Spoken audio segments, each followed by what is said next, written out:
Hello again to everyone, and welcome to our Meaningful Marketing webinar. My name is Jessica Flores. I'm the Chief Experience Officer for Tourism Cares, and I'm very excited to be a part of the team that is bringing you this conversation today. So we're going to jump in just a moment, but I first wanted to take just a few minutes to provide a brief background on Tourism Cares to ensure everyone here on the call today has a strong sense of who we are and what we do, especially for so many of the newcomers that are joining us today. So welcome to you all. So before we jump in, a few housekeeping notes.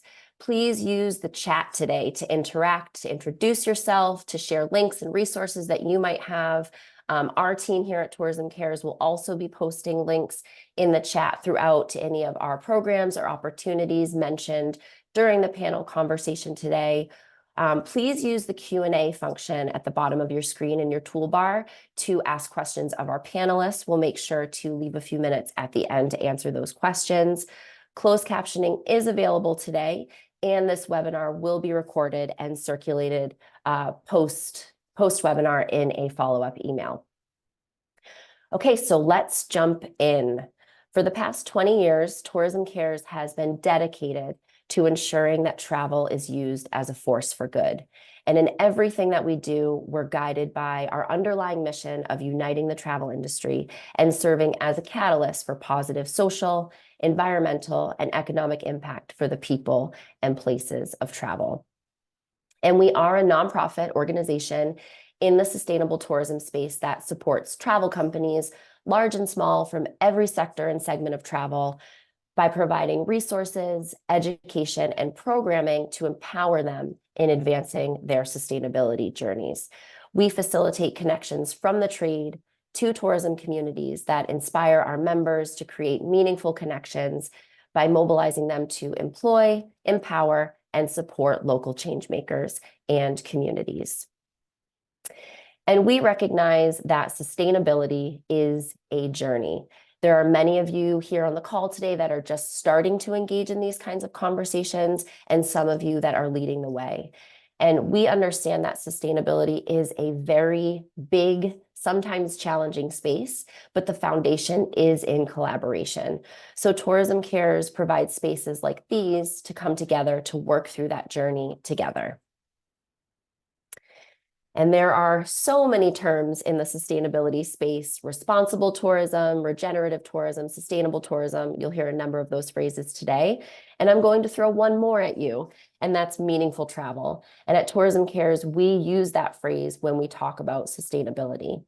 Meaningful travel ensures direct benefits for host communities. It protects cultural and environmental assets and connects guests with destinations in a deeper and more responsible way. When we look at meaningful travel, sustainable travel, responsible travel, whatever you call it, we take a very holistic approach. I think oftentimes companies and organizations, many in travel and tourism, take a very environmental approach to sustainability, which is incredibly important. But it's also important for us to look at the bigger picture here, that we need to look at our impact on people, planet, and profit, or where the money goes and stays when we think about sustainability or meaningful travel. And we'll give more examples and dive into that a bit more during our conversation today. And so how do we help guide our members through their sustainability journeys? How do we support taking that holistic approach when we advance our sustainability strategies? Tourism Cares offers a number of programs that harness the power of our industry to change the way we do business so that people and planet thrive. We host immersive events like our Meaningful Travel Summits and bring people together in destination. We support meaningful buyer and supplier connections through programs like our Meaningful Travel Map. We fund social enterprises and and nonprofits through grant funding. We offer cross-sector networking through virtual engagement and in-person opportunities.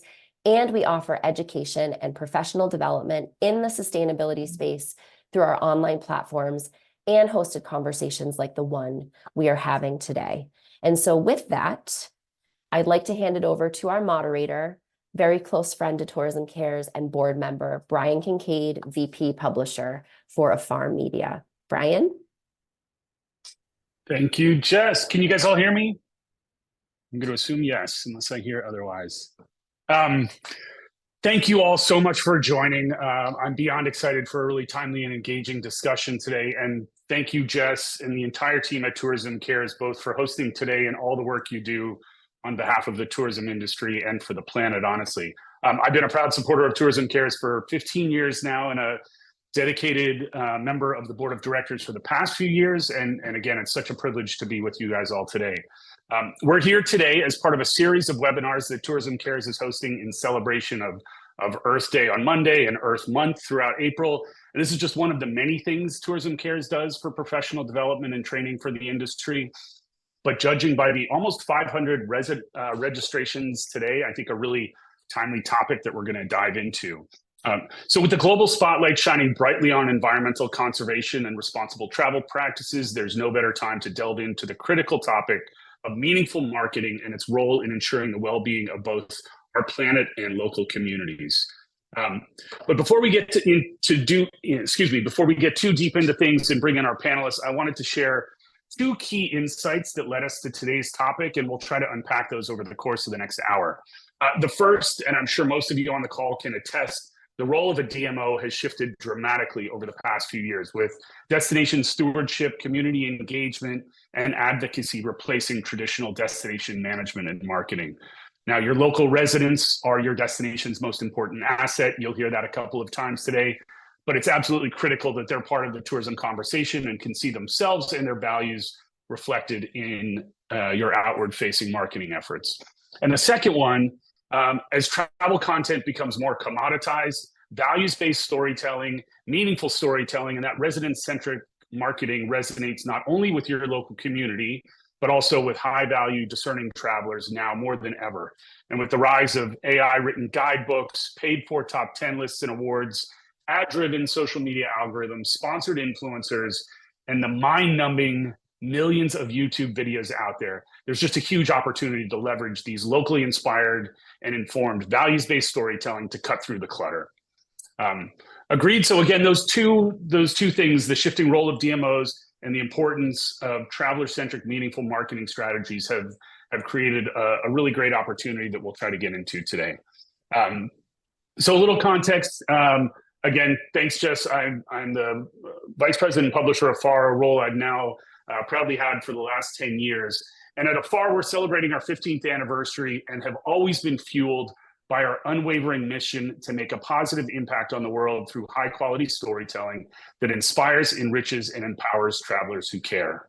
And as a media partner to many DMOs, both on the panel and on the call here today, that empathy-led, resident-centric, meaningful travel messaging is a critical component to just about every campaign that we create.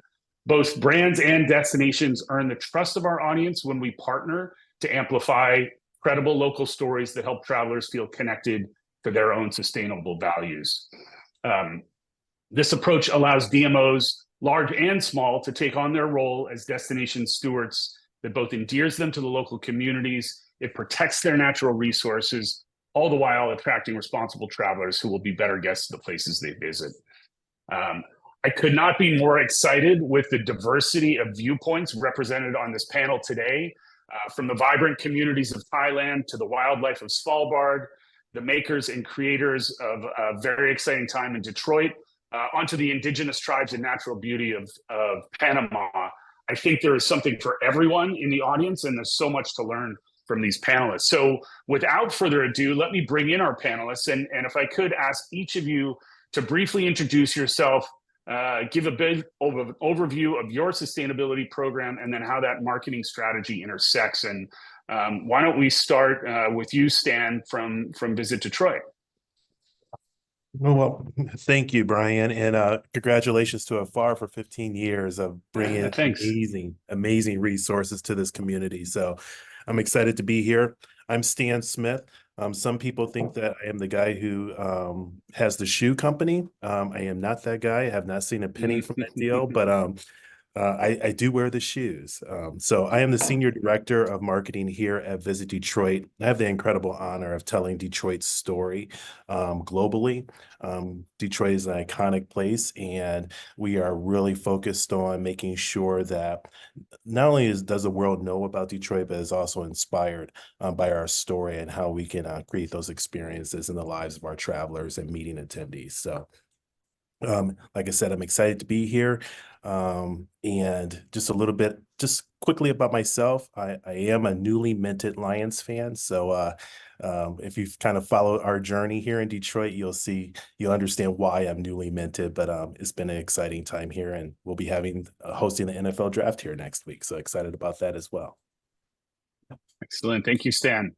No particular order. Isabel from Visit Svalbard. Hi, everyone. I am the Marketing and Communications Manager for Visit Svalbard. I've actually not been living in Svalbard for very long, and I've only been with Visit Svalbard for a few months now, but I have been studying sustainable tourism and for 5 years at uni, and I worked with marketing for the past 8 to 10 years in various ways. So super excited to be on this call today. As a DMMO, sustainability is at the core of everything that we do. And we have actually a dedicated sustainability coordinator working full time with us. She works closely with the rest of the team to ensure that sustainability is integrated into the entire planning and decision-making process for us. And for us and our members, sustainability means working to achieve optimal balance by focusing on 4 Rs. So we do right volume, right guests, right place, and right time. And for us, right guest means prioritizing certain markets and segments that we believe provide high local value creation and the smallest footprint. Right time means efforts lie in maximizing occupancy and creating a year-round sustainable tourism, and especially focusing on the off and shoulder season.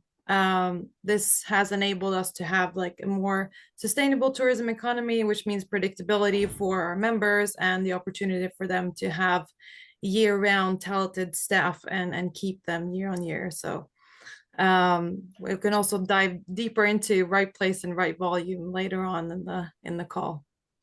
Great, thanks, Isabel. And Director Pornpan. Hi, everyone. I'm so excited to be here. My name is Ponpan Intratat. I'm with the Tourism Authority of Thailand, Los Angeles office. I've been with Tourism Thailand for 23 years, and my experiences included the administration department, the marketing department for Europe, Africa, and the Middle East market, and then the marketing communications. So I've been with the industry enough time to see the shift from traditional marketing for iconic highlights of Thailand to meaningful travel, like Brian just mentioned.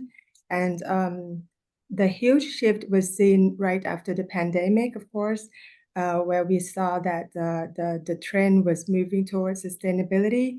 And at that time, I was appointed to be the director of the International Advertising Division. So I had to come up with a global campaign to communicate with tourists after the pandemic.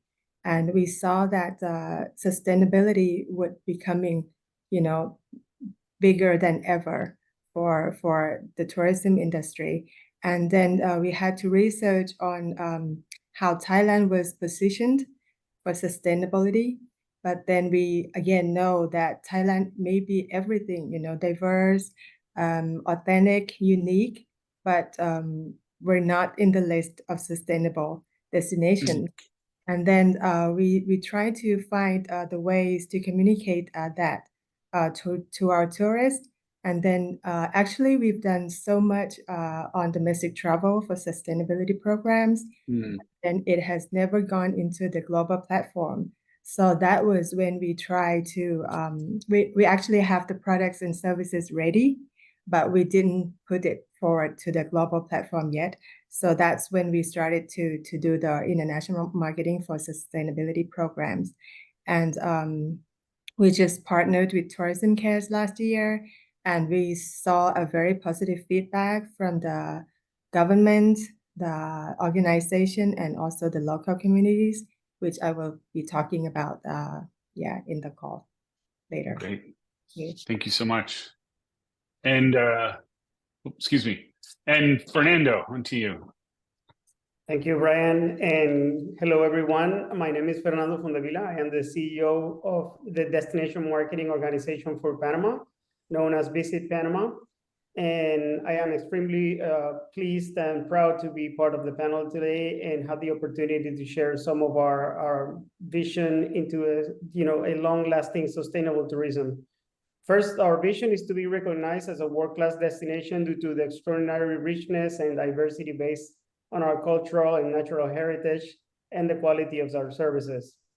Panama's sustainable tourism strategy basically focuses on the integration and empowerment of local communities, involving them in the tourism industry to enhance the quality of life and preserve the culture and biodiversity. We have various initiatives in place, such as the Sustainable Tourism Network, which I would have the opportunity to speak a bit more into the webinar, and tourism destination management committees that promote the use of digital platforms that facilitate collaboration between rural communities, indigenous groups, and tourism business to promote regenerative tourism. For us, the integration of cultural and historical heritage into the tourism offering not only helps to preserve our traditions, but also to attract tourists interested in authentic and enriching experiences. Regarding our marketing and the international promotion of Panama as a sustainable destination, we truly emphasize on experiences for travelers interested in connecting with nature, engaging in responsible practices. Our campaigns basically are designed to attract discerning travelers seeking to make a positive impact in their lives and also in the life of our international visitors. Our strategy not only emphasizes into the destination's perception, but also creates a unique value proposition that distinguishes Panama in the global tourism market. And finally, through our marketing efforts, we invite travelers to stay longer, to do more, to go beyond our city. We're focused also in the decentralization of our international visitors, getting to know more about our country. We're actively promoting 8 priority destinations in our country in order for the tourism to reach beyond and more people. And at the same time, as taking care of our resources and not being affected by mass tourism. Excellent. Thank you guys so much. And as I had hoped for, some very different angles and narratives to unpack there. We'll get right into the first topic, which I think is looking a little bit more on the internal processes of DMOs. And as Jess mentioned, about kind of meeting partners on the path to sustainability wherever there are. No one is perfect in this.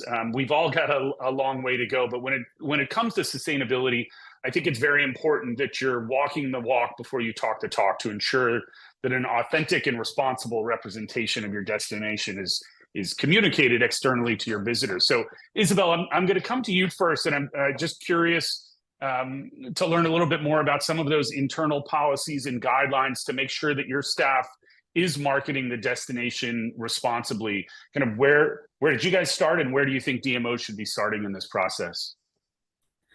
As a DMMO, we are obviously owned by our member companies, so they kind of decide how we work. And together with them, we have created a manual that we refer to as our responsible marketing guidelines. And this document is not only our internal guidelines, but it's also something our members use. To be brief, the guidelines give you an indication of how you should market your activities and what you want to and do not want to promote at a destination level. So one great example is that we do not focus our marketing on polar bears, for example, especially close-up images of them, although this is one of the main attractions and something that most people associate with Svalbard. We don't use it in our marketing, and neither do our members in that way. We do not promise that you can see one, nor do we show photos where people are too close. If you see an image where they are too close, the marketing guidelines will tell you like what kind of lens that they use, that was the reason that you see it so closely. This is something that we do to make sure that the wildlife is not disturbed, but also to make sure that people have the right expectations when they come to visit and before they come to visit. And I think it comes down to, being honest in your marketing efforts as well. As much as it's tempting to show a photo of something really spectacular, if 99% of the people coming to Svalbard are not going to see it, it's not perhaps the right way to market yourself. And some of you might think, how do you actually control that? And we are fortunate enough to have a booking channel on our website who is responsible for the vast majority of the activity sales in Svalbard. And that has actually made it easier for us to ensure kind of quality control and make sure that we are all working towards the same goal. And I think at the end of the day, it's the collaboration and the cooperation that you have with us and the members that make it work, not necessarily the rules or the guidelines. It's more, the reason that they adhere to the guidelines is because we have a really well-established relationship that we work on continuously, and we've kind of all agreed on this common goal for the destination and common goal for sustainability at the destination and what we want to achieve. So I think that is, I love that. That's yeah. great. That's great. So both responsible marketers and responsible stewards of the destination. Exactly. I did see something in the chat. Somebody had linked to Hawaii's toolkit of similar, it sounds, responsible marketing guidelines, but there are a lot of examples of that. So would absolutely encourage anybody who does not have that documented to look at some of the leaders doing it and try to think of a similar in your destination. Fernando, I'm gonna come to you next, and I think an interesting perspective you shared that the DMO was only born 5-6 years ago here. So as you came into that, how do you avoid, or how do you bring together all of the different stakeholders in that, from public sector, private sector, to get everybody on the same page, so that when you're ensuring that the work is in sync around those those sustainability objectives? Sure. Yes, certainly. Panama never had a DMO before, and traditionally the international, both national and international promotion was conducted by our tourism board, which is sitting on the public sector. And understanding the need of having a long-term vision and focus, that it was not affected by any political changes or government terms. We basically, the private sector came together in the tourism industry to form the DMO, and we were tasked to basically organize a Visit Panama, interestingly enough, right before the pandemic hit. So that was just a challenge for everyone in the world, but also the fact that we needed to come together and, precisely as you mentioned, avoid any silos. So well, the foundation of our tourism strategy, and in order to be successful especially in our case in the international marketplace, is based on 3 fundamental factors. One is that we all go looking at a North Star, which is this Master Sustainable Tourism Plan. We worked on a master plan that not only tells you, what are the priority destinations that are ready for the international markets, what are the destinations that we want to work on to continue and develop infrastructure, for example, and what's the audience that we want to approach. So our Master Sustainable Tourism Plan, which is led by the tourism board, it is basically our main guideline. And this is the base of every strategy that we put together under the DMO strategic plan, which is actually having a long-term vision, and to make sure that we have clarity, consistency, and a clear direction in our marketing efforts. And last but not least, we needed to make sure that we have an identity international market, and we created to work the first tourism brand for our country based on the platform Panama Live for More. So that would entitle, to share with the international audience what truly matters about Panama, the efforts, and what is the true DNA of the Panamanian, also pair with our cultural and diversity heritage. And again, also considering or putting in the center of this project our visitors, which are looking for experiences that are transformative.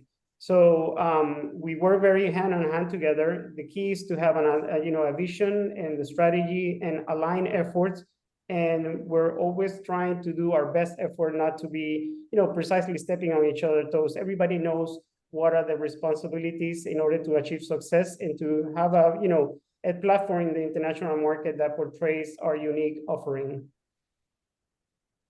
That's great. Thank you, Fernando. And Director Pornpan, I'm actually going to jump to you. Just a fun contrast to 6-year-old DMO, and then with your 23 years experience at the Tourism Authority of Thailand, I'm just curious if you could share a little bit about some of the internal training that your team has done to better educate them around sustainable marketing, including but not limited to DEI, sustainability certifications, kind of the whole world that I know that you guys are so focused on.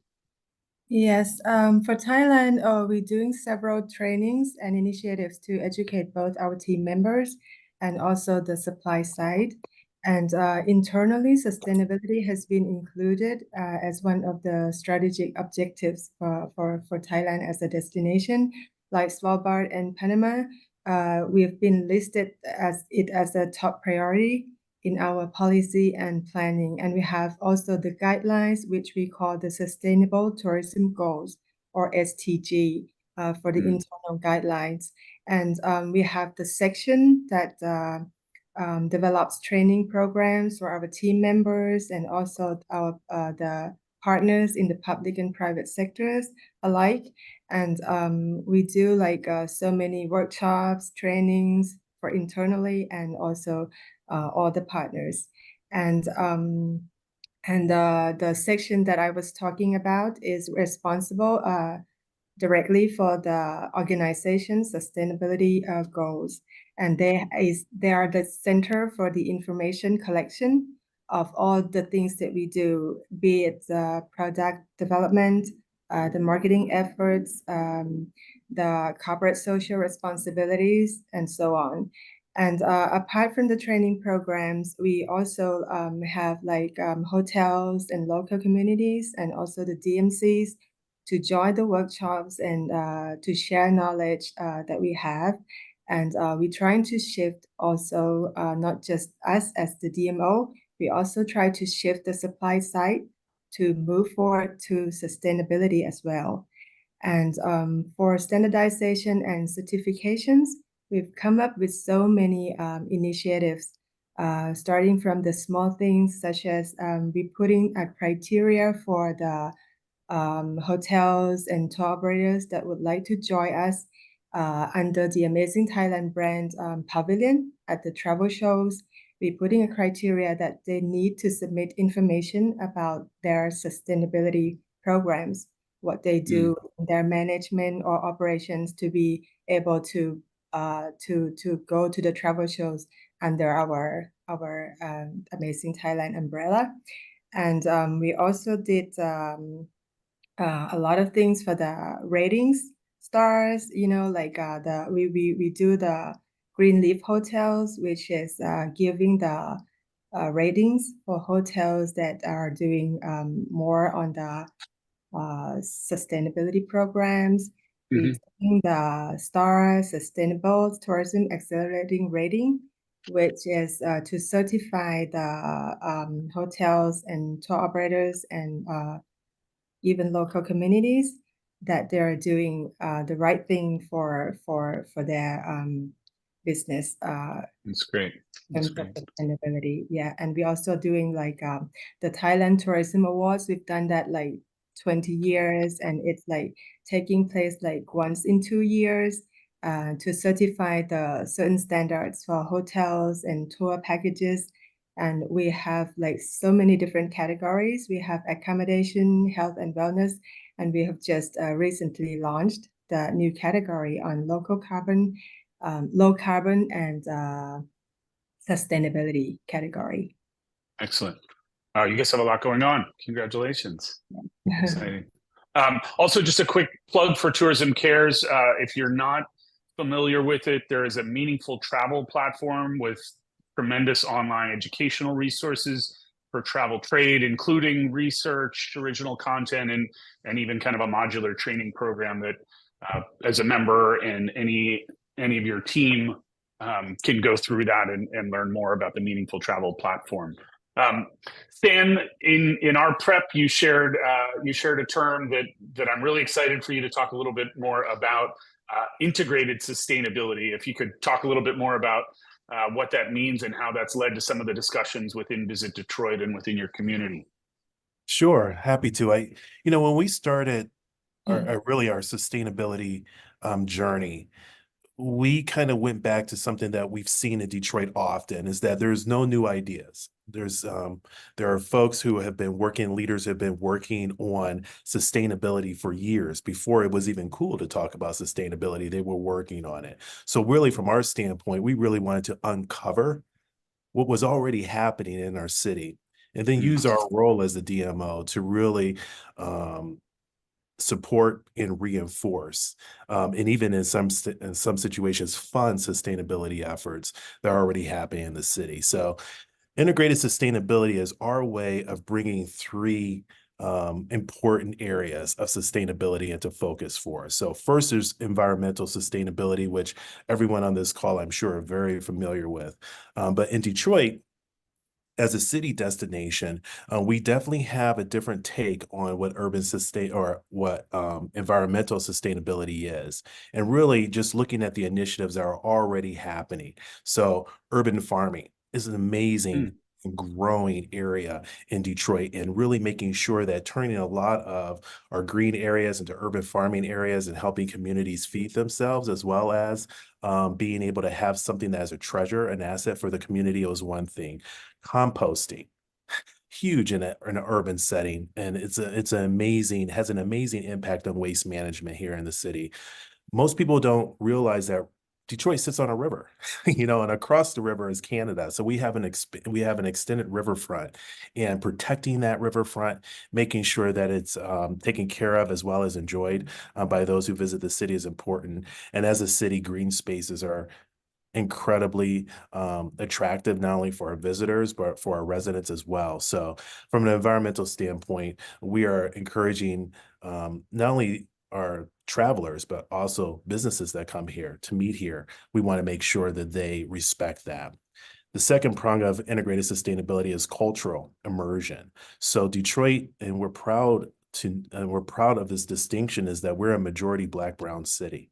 And immersing yourself in the culture of the city allows you to enjoy what is the most important thing about what Detroit is. And this is a community of people who care a lot about the city and care a lot about their communities. And then the third piece of that is economic equity. So we want to make sure that the opportunity to benefit from tourism flows throughout the city. So one thing I was sharing with Brian is just an example of that, is that if you look at, over my shoulder, that incredible shot of our city, we kind of had this moment where we looked at it and was like, well, if you looked at it as if it was a national park, all of our streets and sidewalks are trails. And when you look at it that way, we were seeing that a lot of our folks were going down one central street, and they weren't making their way into all the other communities. So from our standpoint, we're trying to push people throughout our city, push people throughout the trails, the city trails that we have throughout our community, so they can find spots that other people may not have seen before or experienced before, but when they do, they want to share that. So we've kind of taken a hybrid approach like Detroit does with everything, but those three things, I think, are how we've kind of created a new way of looking at sustainability for a city destination. Yeah, I love that. And obviously tourism dispersal is something that that I'm sure any and all DMOs can think about, but in the city context, it makes so much sense in illustrating it and thinking about it like a national park, and how do you get people on some of those other trails is just really sharp approach to it. When we think, and Stan, I'll stick with you if you don't mind, but again, we talk a lot about the green side of it, but equally important, and the way that you are thinking about the cultural and the economic impact of it. But as we think about diversity, equity, inclusion, and accessibility, I'm wondering how the unique and distinct identity and population of Detroit Infuse's recent rebrand that you've gone through, and if you could just talk a little bit about that effort and how you came upon the new vision that you're putting forward in the market for Visit Detroit. Yeah, thank you. I could talk brand all day, so I'll kind of keep my remarks short. But yes, we did go through a rebrand, and we see Detroit's brand as a love letter to the city, to the city's residents. I think that we can't emphasize enough that the experience that people have when they come to the city is delivered by the people of the city. And we wanted to make sure that our brand was something that our residents and our community was proud of. And that's core to how we move forward from a sustainability standpoint. So with that in mind, we actually vetted, we talked about integrated sustainability with the community as part of our branding process. And they're like, that makes a lot of sense. We see ourselves in a lot of these initiatives. So as we're talking about sustainability, it reinforces the brand because the brand reinforces the people. So that chain is super important for us to understand and maintain. What we see in the city is that when you're trying to, from a rebranding standpoint, we want to feature our people and the variety of different things that are done in the city. We want to make sure that we feature that in our marketing in a real way, not in a kind of a staged way, but actually show people, enjoying urban farms and show people enjoying our riverfront, and making sure that people understand that they could be a part of that journey as well, or part of that experience as well when they come to Detroit. So that's a big piece. And I also want to say that a clear part of this for us is that we know that DEI is very important, and it's an important part of our rebrand as well. But it is something that comes natural to a destination like Detroit because it is a majority Black, brown city. I like to say to people is like, if you want diversity, just walk right outside my office door. You will get it because that is the nature of Detroit. But one thing that we have done, and as part of this cultural immersion, part of our sustainability message is that we celebrate our Indigenous community, our LGBT community, our Black community. We celebrate women every day. We do not wait for a designated month. That's great. We know that it's something that we want to do constantly, and that means a lot because as people are looking at the brand and as people are visiting the city, they realize that it's not a special occasion when we talk about our Indigenous community. This is something that we celebrate from day one. So I think that's all important that was all important as we approached our rebrand. Awesome. Good for you guys. I guess further to that, and Fernando, I'll come to you. Obviously, a very rich history of Indigenous communities in and around Panama. And if you could talk a little bit about some of the ways your storytelling around these experiences attracts more visitors while also supporting the growth of these communities and their local businesses. Oh, I think you're still muted, Fernando. Sorry about that. As you know, our traveler trends have increased and changed dramatically, especially after the pandemic. And visitors are looking for a place where they can have a meaningful experience. They can connect with the locals. They can connect with nature, and they can also help us preserve our resources and even leave it better than they found it. As you mentioned, we have a few examples on how do we connect, throughout the country, all the locals, communities, and including also our Indigenous communities, which are 7 of those.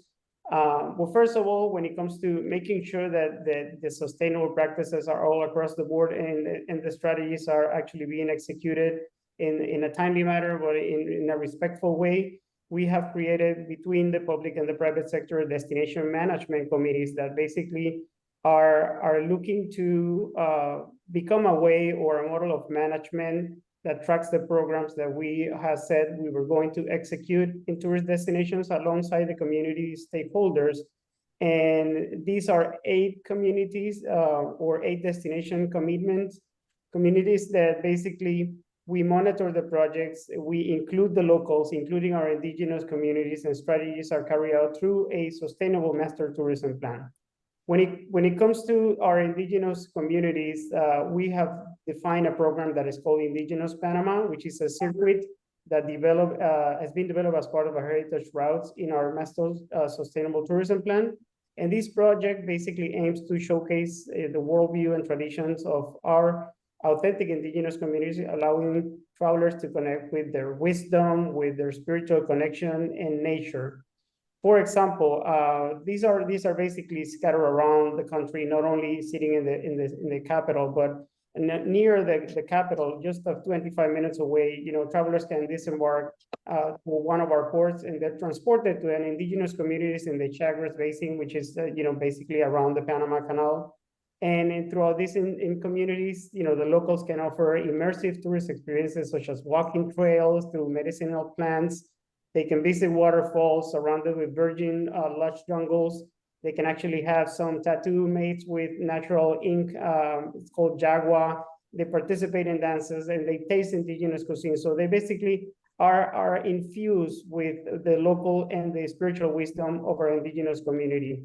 There's another example. We've created a SOSTOUR. It's called SOSTOUR Network, or Sustainable Tourism Network, which is basically a digital platform that was launched in 2022 for rural communities and tourism business to share, their vision and support, and the implementation of regenerative tourism. So what we have done is basically, put technology at their disposal so travelers can actually choose, in this case, from 10 pilot community experiences, so they can get to know more about the rich culture and biodiversity through the eyes of the community's members.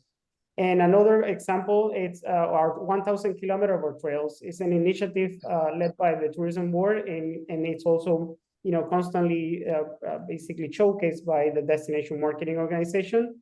And it develops sustainable and green tourism projects within outside our nationwide territory, creating trails in terrestrial and aquatic geographical areas so you can have a close connection, again, with the communities, foster social development, and also have them admire our beautiful country. Incredible. Thank you.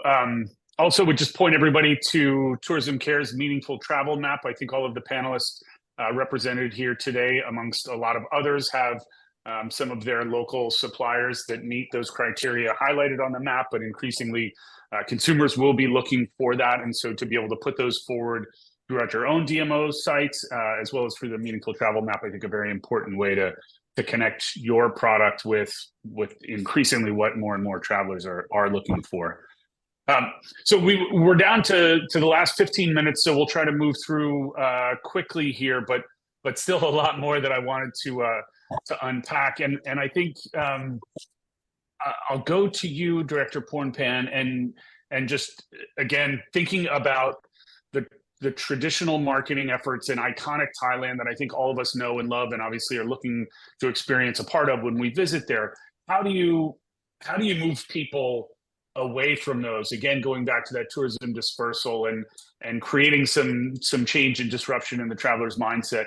What are some of the efforts you've had, and what are some of the results that you've seen from those? Yes, thank you, Brian. Yeah, like you said, we've done the marketing with the US travelers for decades, and we've been promoting iconic highlights of Thailand. And we've been very successful because now everybody knows Bangkok, Chiang Mai, Phuket, the main destinations. So it's very difficult for us at first to introduce impactful assets of Thailand to the market. But we've been able to do so because we have, like Isabel, you have 4 rights, but I think we have 3 rights. We have the right timing, because now the demand for sustainable tourism is, increasing. The market avoids destinations that is overcrowded and look for new products and services to cater to the US travelers. So we've been able to introduce the new products and services to the market. And the second right is the right assets.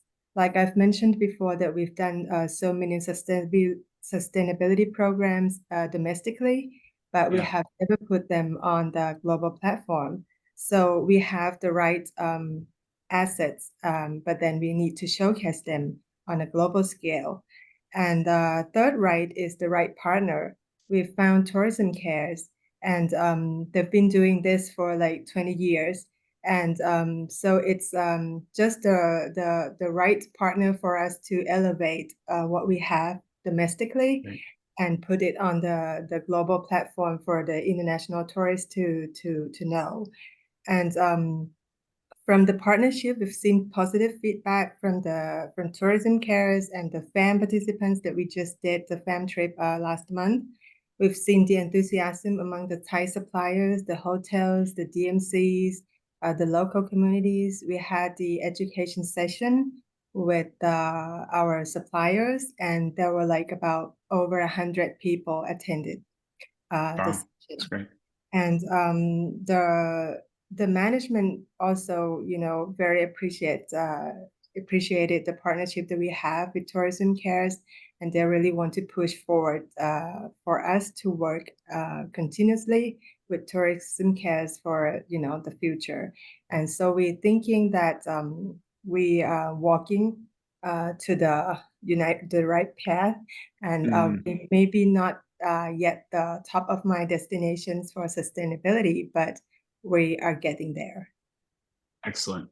That's great. Really encouraging, and a lot of strides in a very short time recently. Isabel, I'll come back to you again, kind of thinking outside of the box here a little bit.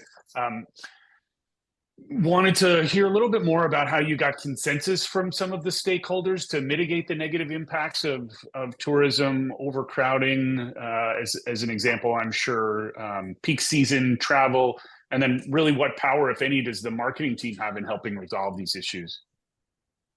Yeah, actually, we do not really have an overcrowding problem in Svalbard, but the paradox of tourism for us is that the destination is affected by climate change, and the changes are happening faster here than most other places around the world. As many probably know, Svalbard is an archipelago, and it's quite a distance to fly here, being halfway to the North Pole. So all travelers either come here by plane or boat, and that automatically means they have a large or big carbon footprint. So, but even if the carbon footprint is large, the general kind of negative impact on nature and the local economy is not. But I think when it comes to the power of marketing within that context, one of the measures that we are currently working on, and we have been working on, is trying to increase the length of stay for our guests to reduce the overall footprint per day for each guest, and also decrease the amount of people coming as well. And I think for us, the power then lies in the joint marketing efforts doing that. If we get everyone in the destination to communicate that the only option is a minimum 5 days, 6 days stay in Svalbard, and no one is marketing the destination as a weekend trip, then we can make an impact. We also focus our marketing efforts on nearby destinations, such as like Scandinavia, Northern Europe. And also in the future, we'll be collaborating more with other DMOs in Norway to promote longer tailor-made travel within the country, to kind of share the carbon footprint amongst the destination for travelers coming from further away. I think one of the things that we also think is really important is to kind of teach our guests about climate change on the part of the experience when they come to Svalbard, so that they can actually bring that knowledge back home and hopefully become a more conscious traveler as well. In May, we're actually hosting a course for the employees in the tourism industry on how they can communicate climate facts from Svalbard, and the topic of climate change in Svalbard is also often a part of the activities that we offer at the destination in general. So that's great. Incredible. I mean, you guys have probably heard in many circles, travel is the best form of education. And I think, again, if when you welcome people to your destination, you can help showcase some of those issues and impacts, while also remembering that travel is fun and joyful, and we don't want to shame people not into doing it. But I think, Isabel, really interesting how you're helping them both enjoy and experience the destination, but leave with a little more knowledge and leave a softer footprint, hopefully, in the process as well.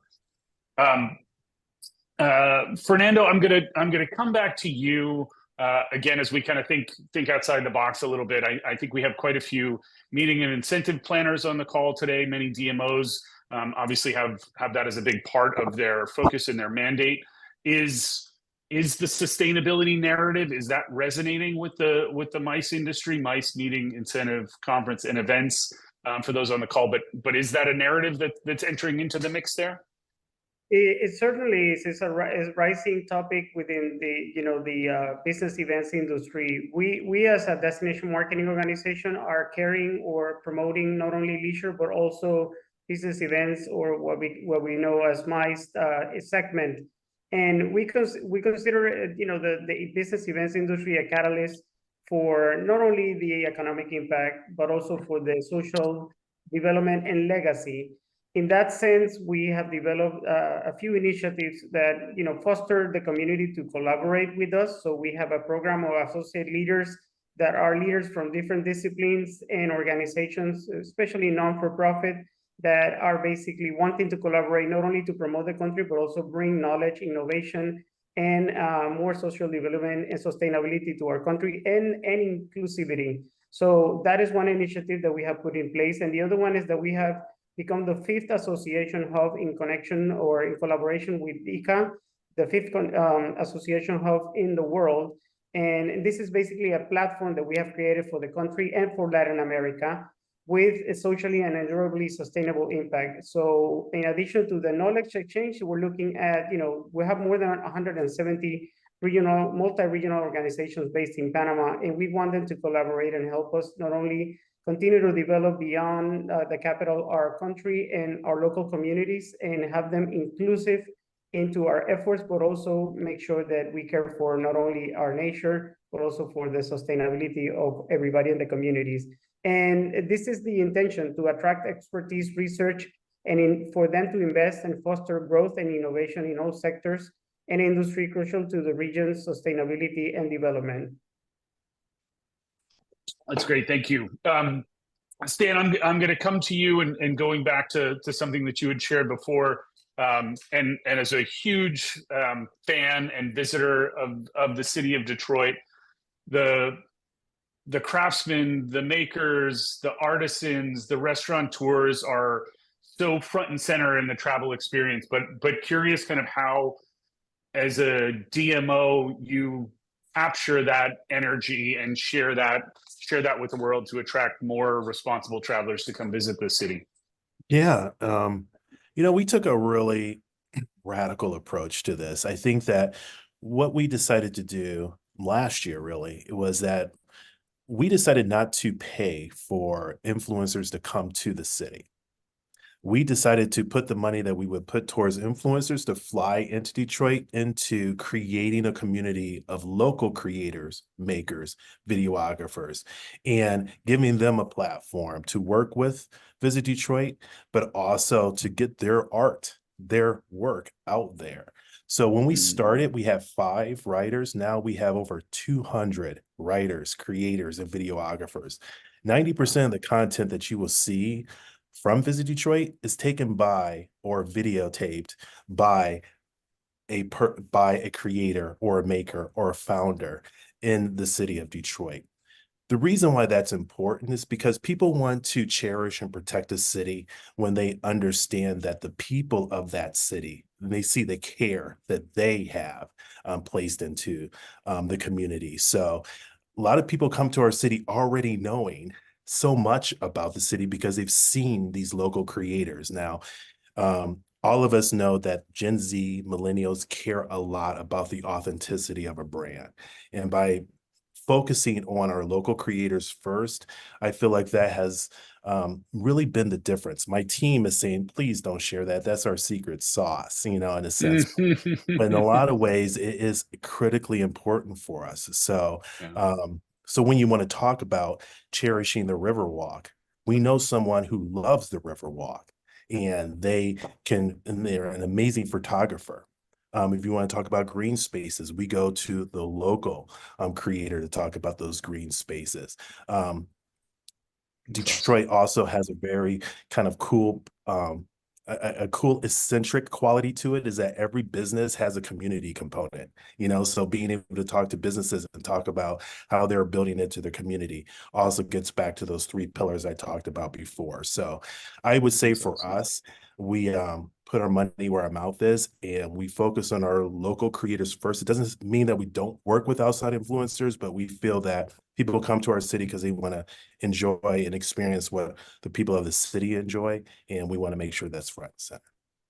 Awesome. The chat is blowing up right now, Stan, in support of that direction. So good work. Good work there. And thanks for sharing that. All right, we're down to the wire here. If we could do kind of a final speed round, and obviously there's a lot that you guys are doing very well, and as quickly as we can kind of synthesize any pitfalls that you might have experienced along the way, any key learnings that you might have had on your journey of sustainability, or any key takeaways that you want to leave with the audience. I'll start with you, Director Pornpan, and a lot to synthesize, but eager to hear kind of what that one point that you'd love everybody to take away from our discussion today would be. Yes, for the one point, I saw a lot in the chat that some people mentioned about transparency. So I think that's the key when you do the destination marketing for Thailand, and you need to know who you are and communicate only what is real to your audience, because your partners and also your customers think of you as a trusted source of information. So I think that's very important that we remain the trusted source for all the information that we put out. So yeah, I think that's the key for Thailand. Excellent. Thank you so much. Fernando. Sure. Thank you so much, Dan.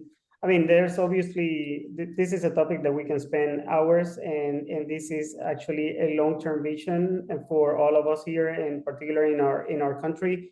I believe that the effective approach of it's basically for initiating or leading a sustainability strategies to promote a participatory tourism practices that basically involve the communities in the development and promotion of tourism products. And we are in this journey. I mean, like I said, just about three years ago, and we're working very hard to ensure that sustainable practices are authentic and beneficial to everyone involved.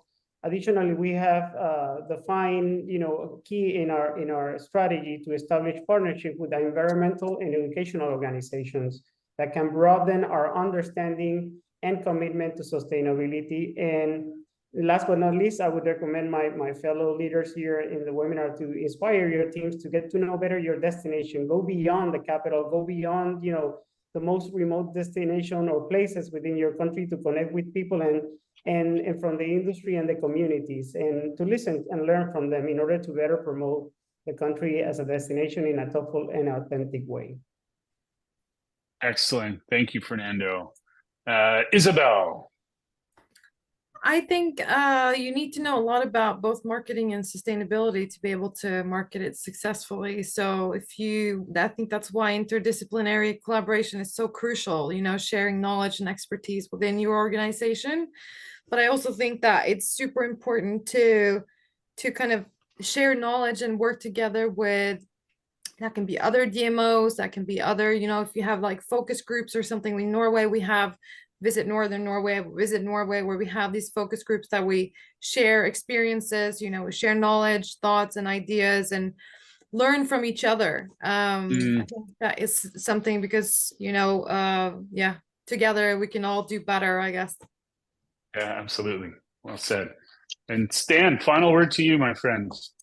Oh no, you should never give me the final word. You haven't talked about but I would say, as DMO marketers, executive directors, we have so much on our plate that everyone wants us to do brilliantly, right? I'm going to give everyone permission to pick one thing that's unique to your destination that you can make a difference on when it comes to sustainability. There's an amazing amount of resources out there, and I know that sometimes I get overwhelmed because it's like I have to do everything perfectly. And I think that what we can say is do one thing incredibly well, be very creative and showing that and demonstrating that to your visitor, and they will appreciate that. They don't come into your destination with a laundry list of things they wanted you to get right. They want to hear about the one thing that you're passionate about. So I would That's great. give you all permission to do one thing really well. Nice. Cool. Well, to my panelists, one thing that you all do very well is passionately share your destination, your practices. I love that Tourism Cares gives us such an incredible platform to collaborate as destinations, as industry professionals. I think we're also lucky and blessed to be in this travel industry, and your expertise and insight, I know, are going to help shape a lot of narrative, again, thinking of travel as a force for good in the world that we're all striving for. So again, thank you, Tourism Cares. Thank you to my panelists, to everybody that joined. We will be following up with a recording of this, forward it to all of your staff. Use the resources and the examples that our panelists are going to be dropping into that as well. And next webinar for Tourism Cares next Thursday, same time. So if you're not registered for that one yet, should be more continuation of the incredible conversation. But thank you all again. Have a lovely day. Thank you so much. Have a great day. Thank you. Thank Have a good you. day.